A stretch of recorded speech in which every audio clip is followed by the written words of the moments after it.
Time to play the latest innovation from Nintendo. Wait, this is 28 years old?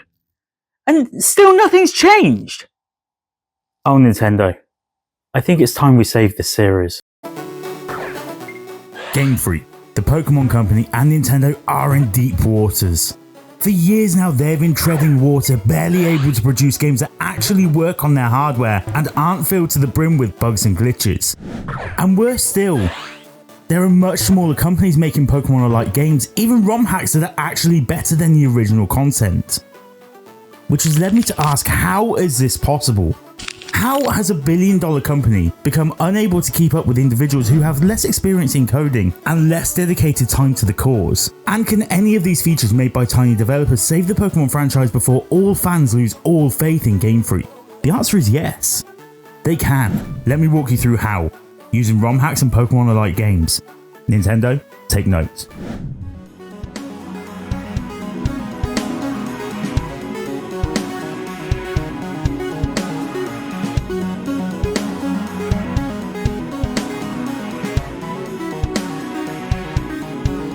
I've been playing a lot of Palworld lately, and it made me ask a question. Just how the hell did Pocket Pair do this? How did they make a game that is so obviously a Pokemon ripoff, yet manage to make a game that is not only better than every entry into the 3D line of Pokemon games, but actually shows how these games should be made?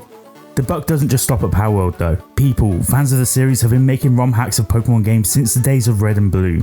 And these have reached a point now where they're so good they're actually more enjoyable than even the older games. This video though, I want to make perfectly clear, is not promotion for these ROM hacks. As such, I won't be posting links of these anywhere on this video or in the description.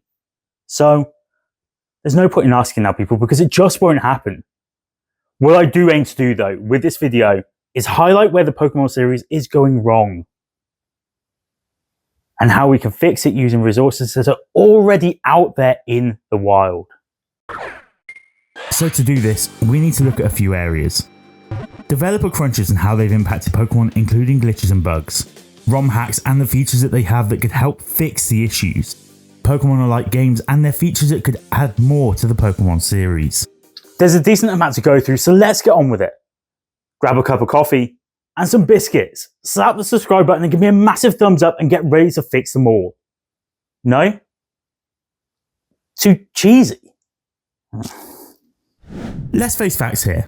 Every Pokemon game, right the way up to the Nintendo 3DS releases of Sun and Moon, likely have the right to be called the best in the franchise. It all depends on where you came into the series, and where nostalgia hits the hardest for the individual playing the game. For me, it's around the time of Gold and Silver. The series for me peaked there, but I can also see where people come from when it comes to games like Diamond and Pearl, or even X and Y.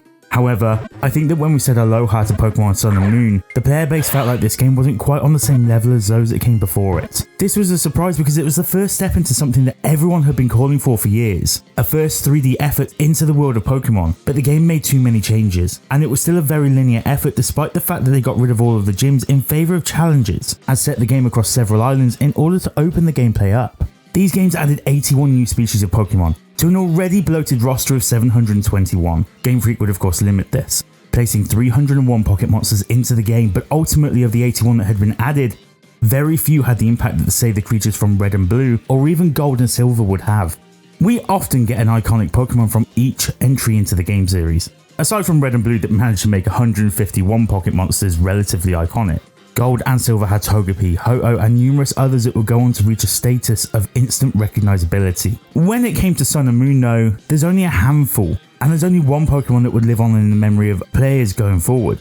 They tried so hard with Incineroar, even placing it into Smash Bros. Ultimate, and made Rockruff the focus of the anime series. But neither of these two would reach the popularity of the Ghost Pikachu clone, Mimikyu, and this was really only because of the creepypasta story that they gave the creature in the Pokédex entry. This is the first step towards the downfall of the Pokemon games. The designs of the new creatures is, well, uninspired, and they lack personality. This has got better in some of the later games. Corviknight really comes to mind here along with Cerulege, but this was something that they had to rectify as Sun and Moon's monsters just lacked. The games were brilliantly received though, being rated a massive 38 out of 40 by Japanese game magazine Famitsu, and an 87 from Metacritic. But when you delve a little further, while the aggregate score is high here, the user score just doesn't reflect the same, described as bland and empty. Extremely mediocre, with hints that left the players mindlessly playing with no thought whatsoever. With a forgettable rival team, simplistic and low effort, the fans of the Pokemon games were left massively disappointed by Sun and Moon, and it's easy to see why. Let's go to failing 2. The rival teams. The rival teams make up the whole antithesis of the games, and are usually very important for the main game development. For every Team Rocket though, there's a Team Yell, and let me tell you now, Team Skull from Sun and Moon are amongst the worst in the series. Actually, the very worst villains are the ones that don't subscribe to the channel, or don't answer the comment question of the day. What do you want to see fixed in the Pokemon series? Or is it perfect just the way that it is? Let me know in the comments below. But seriously, Team Skull, could they get any worse? Skull's problem started the fact that Team Skull is just a really generic name, and their biggest issues is that they have zero purpose other than to cause a little bit of trouble. As a main antagonist to a game, unlike say in Pokemon Gold and Silver where Team Rocket takes over Goldenrod's radio tower to broadcast a message that in effect brainwashes Pokemon to joining them, Team Skull literally do nothing. This is something that has not been fixed going forward either. Team Yell in Sword and Shield are literal goons for Marnie, a gym leader who you face just over halfway through the game, not even as an end boss. Team Star in the latest offering just aren't any better either, and they're basically just disgruntled former students. The rival teams, the motivations, and the fact that they're basically the same thing regurgitated, not just from trainer to trainer but from game to game, is a massive issue for Pokemon, as it means that the game just takes on a cookie cutter feel. Something that's just boring. Speaking of boring, the games, and I would go on to say across the board with every generation of Pokemon game, lack replayability that isn't predictable and routine. Yes, while you can set self-imposed challenges, a certain type only, or a team of just one Pokemon, or a fan favourite, Nuzlocke, where essentially all Pokemon die permanently and the player must release them upon death. There are other parameters too, like you can only catch the first Pokemon that you encounter in a region, and some involve not being able to use items. But these are all completely self-imposed and have no solid rules in place. The actual issue though is that these games are quite literally the same with every iteration. Once you've got used to a region, the game is exactly the same on every single playthrough. This just makes them far too predictable. Don't get me wrong, completionist runs, shiny hunting and online competitive play do all add to the end game of the Pokemon games, but this doesn't suit every single player. For instance, once I finish the main storyline, I'm unlikely to play the game more because shinies just aren't something that I'm overly interested in to grind my way to obtaining all of them. And I'm not as interested in competitive play as some are. For me, the value in Pokemon lies in the storyline and the battles with the AI. The AI though is just far too predictable. You can almost telegraph them move for move. And the world fails to feel so alive anymore when you know what Pokemon will be lurking where. Finally, let's go! On to problem number 4 now for the Pokemon series. And we can try and move on from Sun and Moon and onto Scarlet and Violet. Let's talk about performance. This was kind of the last death knell for fans of the series still supporting the Pokemon games. If bland, boring, uninspired games weren't enough, Scarlet and Violet added something new to the mix. The games performed terribly. At first we thought we could blame the hardware. The Nintendo Switch was already 6 years old at the time that Scarlet and Violet were released and would appear as if perhaps this game was signifying the end of the Switch's life. That wasn't the case though, as the following year Nintendo released Zelda Tears of the Kingdom and this game ran almost flawlessly, proving that the issue was the software and the coding of the game to begin with. The game suffered from major slowdowns the moment that you stepped foot into an area populated by either Pokemon or NPCs. Heading into battle you would often find the camera clip through the floor and it was just generally a mess. These performance issues may have been forgiven at the time if the game offered more in terms of gameplay or storyline, but again, these attributes are very much the same as previous games. These games were a massive step back for the series, especially considering the year before, the Pokemon Company actually managed to reboot the series entirely and make a game that was nothing short of brilliant, Legends Arceus. While this game didn't have the big open world, it gave us so much in terms of change for the series. It modified how you capture creatures. It changed the game entirely in terms of encounters and it just felt like a breath of fresh air. So how Scarlet and Violet took such a sideways step and felt so bland was, quite rightly, questioned by fans of the series. If Pokemon could have kept that lightning in a bottle and capitalised with the next installment, then we would have all been incredibly happy with the result, I'm sure. But Pokemon Scarlet and Violet were a mess, and it's clear to see why. The games were rushed out to satiate a need for sales. With less than a year between the two games, it would become clear that Scarlet and Violet had been pushed out of the plane without a parachute, so to speak.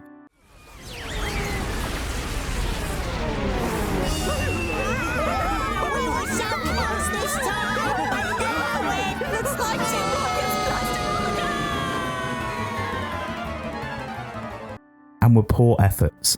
Game Freak had been rushed into crunch developing their next mainline game, and it showed. If that was too long and you didn't listen properly, summarised, we can see that we need to fix creature design, create genuinely threatening enemies, the game being too predictable, the game being too easy with no challenging endgame content, developer crunch and solving it. Surely, if we fix these 5 key tenets of bad game design in regards to the Pokémon series, we can fix the entire series. Damn, I've got my work cut out for me. And first, I'll need to take a look at some existing features that have already been implemented. So let's go to the Pokémon community. Specifically ROM hacks to find some features. ROM hacks are, in case you're unaware, games developed by individuals or small teams that see the initial game files be taken from a game via an action called dumping and modified. A ROM hack can be anything from introducing new areas into a game to creating a new narrative. The vast majority of these are done for the love of the game, as a love letter to the game themselves, and are often free to download. Of course, they're not legal. They're filled with copyright issues, and as the ROM hacks were never games to begin with, they can't claim to be downloadable in the interest of game preservation. As a result of this, Nintendo have the right to, and they exercise that right heavily, to seek ramification legally on those that distribute and create ROM hacks of their games. That, though, does not stop the simple fact that these fan-made games are better than the latest offerings, and even better than the source materials that they took from to begin with. Let's take Pokémon Gaia as the first example of this.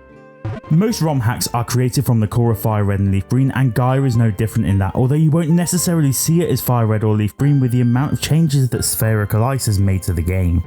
The game is set in a region called Orbitus, and centres around you stopping an evil group with an actual goal. The new elders seek to reawaken Regigigas, and use its powers to reshape the world back to what it was before Pokemon and people were seen as equals. This one change made the game feel interesting. And the story feels unique. It feels good to take down the bad guys, a feeling that hasn't been achieved since the days of Ruby and Sapphire. The game also included some long lost features to the series. Things like Mega Evolution, which so many players cover as a mechanic, and are looking forward to playing with again in Pokemon Legends ZA. And they even added an extra feature with these grottos. These are different to hidden bases and often contain a powerful Pokemon or a Pokemon with rare items in its held slots. There was a difficulty curve here. Even normal trainers could cause issues, and the game would keep you guessing more as NPCs would vary attacks, utilising defensive strategies more than just spamming Protect or Detect. The gym battles were a challenge, and you would never know what to expect as gyms didn't always consist of just types, and would often be themed. They also included every Pokemon from generations 1 through 6, giving over 600 creatures their time in the sun. This ROM hack rectified a number of issues with current Pokemon games. First of all, fans of the series adored Mega Evolution, and while there were gimmicks in games such as terrestrializing your monsters in Scarlet and Violet or Gigantamaxing in Sword and Shield, these were just not the same as Mega Evolution in terms of popularity. It's great to see Nintendo bring this back. Also, the difficulty curve is something fans of the series have been crying out for, but the games only seemed to get easier as they went on. So what does Pokémon Gaia actually have that the current mainline games could use to improve? Well, the first is a threat to the world. Bad guys that actually feel bad. They have an end goal in mind, and they have plans that they must carry out, and therefore you must thwart in order to stop them from realising their end goal. Secondly, and most importantly, is a raised difficulty. The fact that this game is so much more difficult would add to the appeal for longer term players of the series. Of course though, we don't want to alienate new players either, so I'll explain later on how we can fix that also. Actually no, let's look at that now. And to do that we'll look at a ROM hack that took the difficulty settings one step further than just making the game harder. Skelly789's Pokémon Unbound. This ROM hack, again built off of Fire Red and Leaf Green, was what lifelong fans of the Pokémon series really wanted to see in their games. Set in the region called Boreas, that has been at war with the Kalos region hundreds of years before this game was set, Pokémon Unbound packed in enough lore to make a multi-part series of theories, mechanics that were thought to be long gone, new battle styles including inverted battles, a difficult to wrap your head around wrong way round battle rule where all types are reversed, all of the creatures from generations 1 through to 7, and level scaling.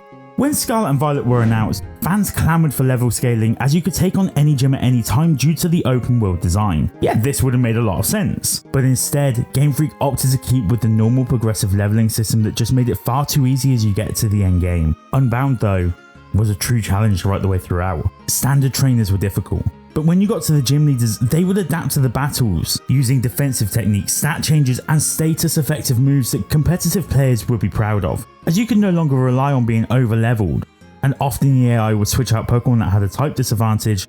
You would actually have to learn how to battle in a competitive nature in order to be able to defeat the gym leaders. Of course, the game in some places actually does feel too hard, erring on the side of unfair, so Skelly had built into the game an option or difficulty setting that got rid of the level cap and made the game simpler to play. There was also an option for difficulty on puzzles, and how much effort they would take to solve. This was a nice touch, although a little unnecessary. The storyline was something brand new as well. Something I'd say Nintendo would actually be afraid to pull off. The game centers around Hooper, a Pokemon known for being able to open up time and location distortions. You begin the game being transported from your home to a secret base run by a group called the Shadows, who were under instruction to capture all of the legendary beasts and use them to bait the mythical beasts into destroying Kalos. The narrative is filled with all sorts of twists and turns, and honestly speaking, this feels exactly like what a mainline Pokemon game should always have been. It's challenging, and the reward for that challenge is the next piece of storyline that just keeps you wanting more. Pokemon Unbound actually manages to completely solve more than one of the issues for us in our list of changes that should be made to fix the Pokemon games. We get again a genuine threat with the Shadows. This is how bad guys should be written. They're actually evil, or at least ran by someone with full evil intentions, and this makes such a difference. Like I said earlier, we haven't had this since Ruby and Sapphire, and it is really missed. We also have a direct solution for the problem relating to the difficulty of the game. There are settings here. We can choose to have a more difficult experience or a more basic experience, which is perfect for those that want to play the storyline. It even offers replayability, as you could play once for the storyline and play a second time for the challenge. So far, we've managed to solve completely 2 of the 5 issues on our list. But what about the other 3? We still need to fix creature design, the predictability of the game. Probably the biggest one yet, crunches, and giving the team more time.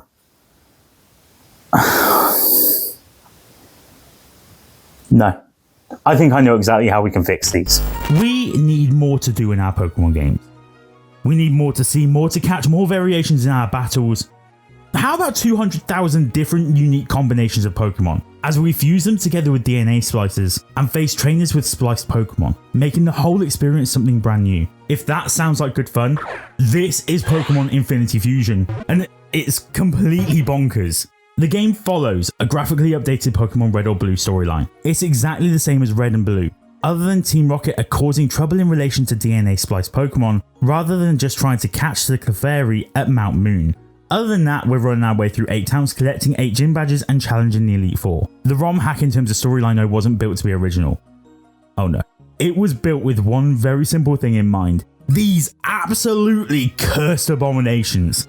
I mean, look at them. Metang and Panthy together doesn't even sound like it could be cute on paper. And yep, it's pretty damn disturbing. And you don't even want to get me started on almost anything fused with Shelder. What on earth happened here? Did the shell eat the bird? Whilst giving us some absolutely cursed designs though. What this game does is it allows for type pairings that are relatively rare. And on top of that, we can also carry over moves from both Pokemon fusions as well as abilities.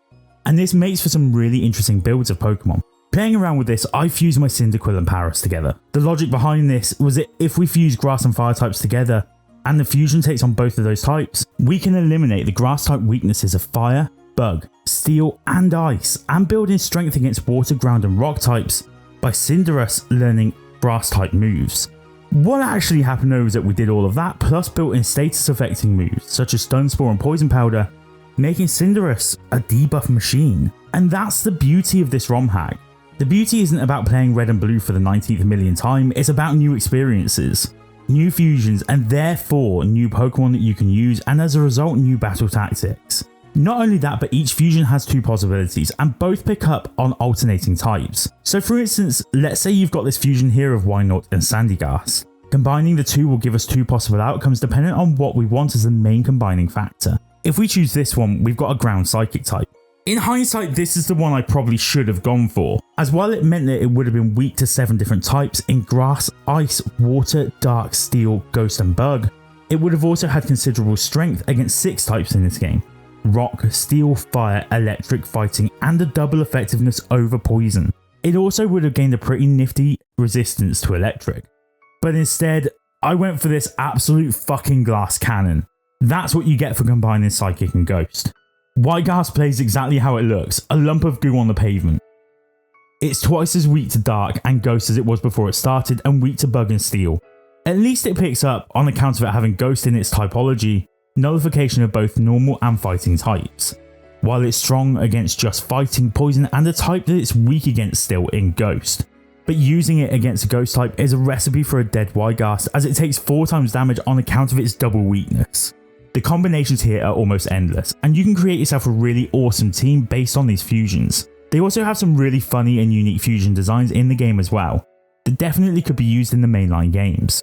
On top of the designs though, which I'm totally in love with, we have movesets that carry over from both lines of spliced Pokemon, meaning that they get access to both move pools as they level up. This helps us build a team that is truly unique and genuine. No team is ever the same twice. From a storyline perspective, this would be super easy to build into the storyline of Pokemon also. I mean, we have Bill as a recurring character, who actually managed to turn himself into a Nidorino at one point in time, as he was messing around with DNA splicing. Mewtwo was born from DNA splicing. It's all over the imprints of the storyline of the basic games. This is really easy to implement. This is an easy fix. It gives us over 200,000 options in battle. There's no way that any playthrough would feel the same, because it physically can't be. This also allows for all trainer battles to feel unique. Oh, and when you start a second file in Infinite, it just does this wonderful thing, where it gives you the option to randomize everything in the game, adding to an even more unique playstyle, and a completely planned segue? It's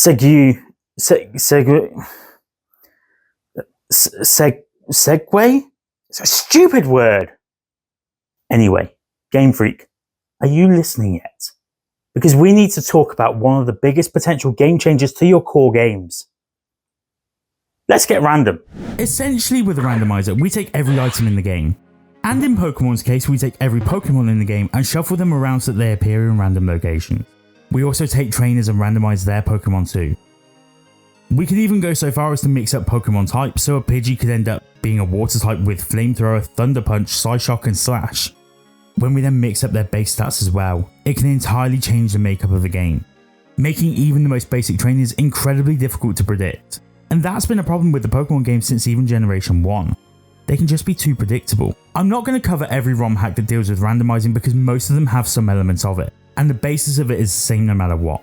What matters here is that this is something that is even highly possible for single developers, people who make ROM hacks as a labour of love for the games. This should be something easily achievable for Game Freak. Let me explain by taking you on a mental journey. Imagine a world where you complete the base game of a Pokemon adventure. Then this enables a new Game Style Plus mode, which sees you being able to generate randomized seeds, which then change the location of every base Pokemon. Sees you pick a different starter to the normal 3 and have all of your traversal skills mixed up in the world for you to find. This would add easily an extra 40 hours to the game, for what would essentially be a very easy addition into the game world. It would keep people playing. And the best thing is, when you finish that playthrough, you could start all over again with random qualities once more. The amount of longevity this would buy the Pokémon series would in fact buy time for Game Freak to make a better title. It would allow for players to keep on playing their games for 2 to 5 years, meaning that they could use the time and the sales that they're getting from the mainline games to develop something that's actually worth playing. We could have a world, folks, where we could have our cake and eat it. We can have Pokemon games that last longer and are more unpredictable and offer us great endgame content with the form of an onboard randomizer, and that would allow Game Freak more time to work on the games. We did it. We solved Pokemon. It's too easy. There's got to be more. That can't be it. I want more. I want more. And I'm so disappointed in Nintendo for one thing in particular.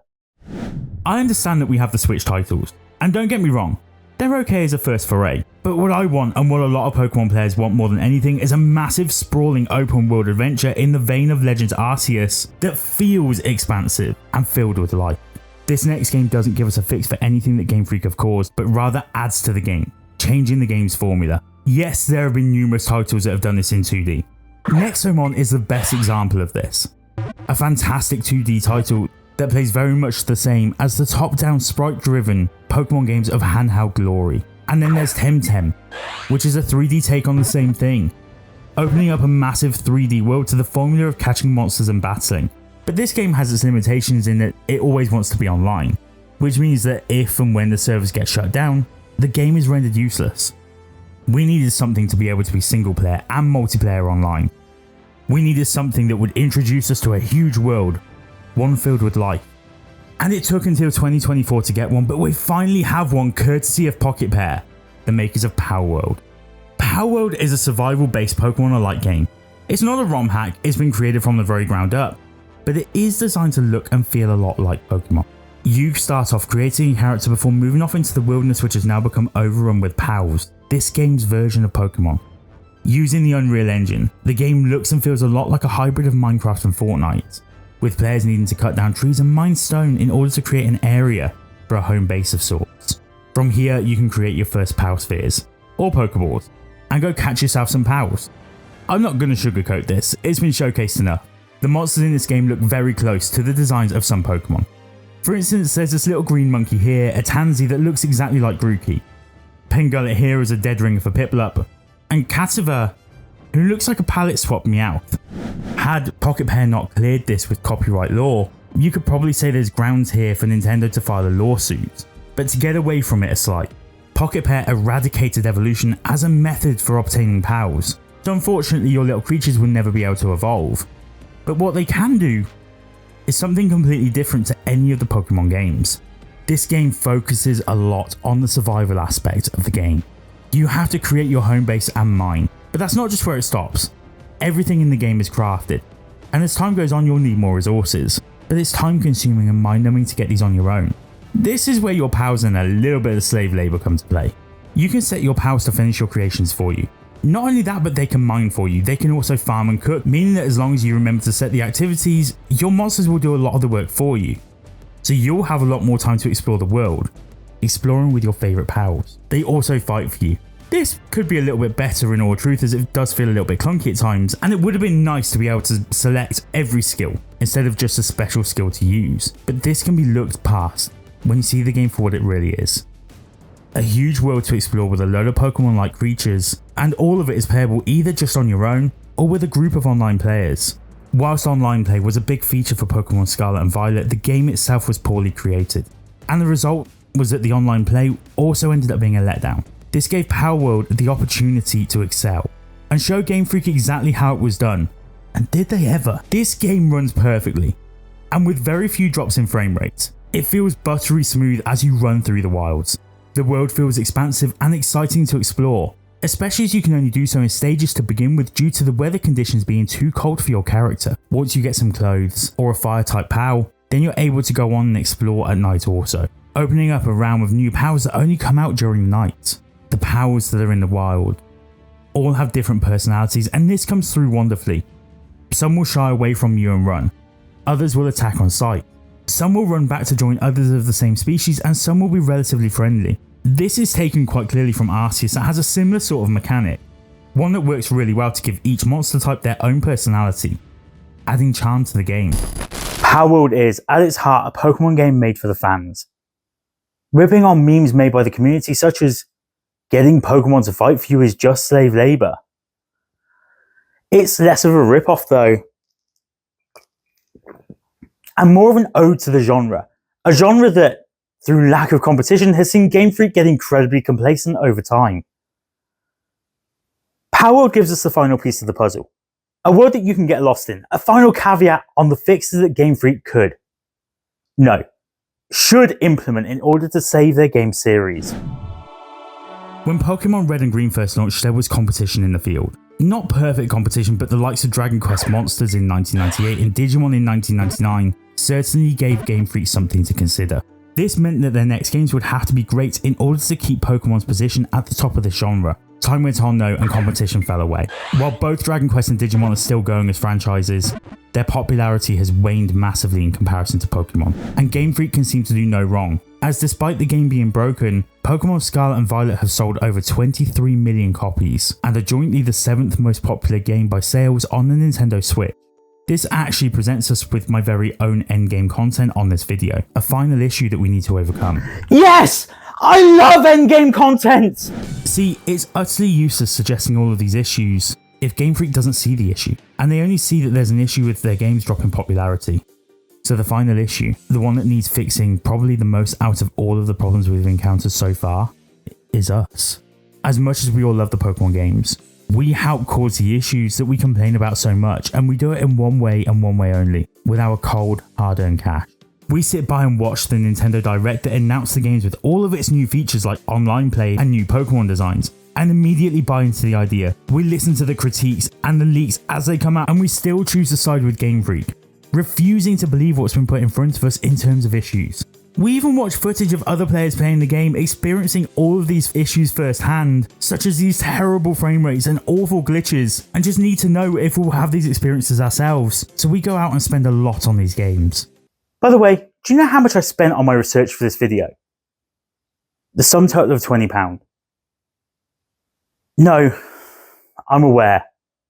ROM hacks aren't legal, and I don't encourage downloading them. But these developers are making these games, and I state games because more often than not, they are a full game redesign. And they're seeing no profit from this. This is literally down to a love of the series that they feel could just be a little bit better. Palworld was the only cost in this entire research process. And I would argue that with the features that it contains and the gameplay itself, that the only reason why it's that price is because it's still in early access. At the time of writing this, by the way, Palworld had been downloaded over 5 million times. That figure was reached within 3 days of launch. That is astounding! To put that back into perspective, I literally just solved every issue with the Pokemon games for a third of the cost of an actual Pokemon game. The too long didn't listen version of this makes for some really shockingly simple fixes for the Pokémon series that could not only enhance the series but seriously force the hands of people who did manage to refuse to buy Scarlet and Violet into parting with their hard-earned money. Looking at the ROM hacks above and the Pokémon-a-Like games, we could seriously change the game, so to speak, for Game Freak. By adding in randomized elements or full randomizer playthroughs as endgame content, we could not only buy the developers more time in terms of making the games, we could make the games feel fresh every single time we play them. By making the enemies an actual threat like in Unbound or Gaia, we would have a genuine interest in the storyline and make it worth playing rather than be the same old. Adding infusions could not just give Pokemon some much needed virality in terms of social media, but would help the game have more endgame content and change the monster designs indefinitely. If we take the massive open world and add crafting similar to Palworld, we could be slung into a world that just feels intriguing. Fill that with lore about actual Pokemon, and you've got a winner of a world design. Finally, we make the games more difficult, or at least add difficulty settings to the game, and that improves our time with the game to begin with. Suddenly we're talking about a game that Game Freak could be proud of. A game that would deserve the price tag that Pokemon games have commanded since they've hit the Nintendo Switch. We, as a fan base, get our money's worth out of the game, and that's ultimately all that we ask for. In the meantime, I implore you to search deep into yourself when the next Pokemon game is announced, and I mean this sincerely as a closing thought to the video. For years, Game Freak have gotten by on the notion that the fans will buy it anyway because there's no alternatives, and the fan base has gotten so big that people will just buy the games no matter the quality. This is why there was less than a year between Arceus and Scarlet and Violet. They knew that the game series is essentially a license to just print money. At the risk of Nintendo getting all high and mighty with me, I ask you all a question. If you keep doing what you always do and expect nothing to ever change, what's that called? Sanity is doing the exact same fucking thing over and over again, expecting shit to change. If we keep putting money down on red and the ball lands in black every time, all you've done is throw your money down the drain. And in reality, that's what we run the risk of. For every time we buy their games that are just broken and damaged and don't run properly, we just enforce the behaviour that it's okay to do this. It's not. It is far from okay. Yet we're telling Game Freak with our actions that it's perfectly fine.